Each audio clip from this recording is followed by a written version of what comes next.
Everyone is talking about new courses, but when it's my child's future, I really need complete clarity before deciding anything important. Is this BS Computer Science degree really valid?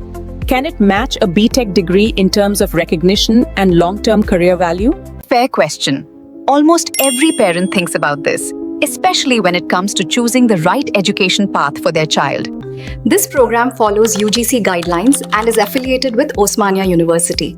It is offered by VVISM. So yes, the degree is completely valid. But today, the real question is not just validity. It's about your child's career readiness. This program focuses on industry-integrated learning, real projects, real exposure.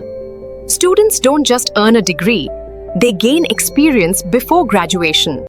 Okay, so it's not just about a degree anymore. It's about skills, confidence, and future readiness for my child. Now I have clarity.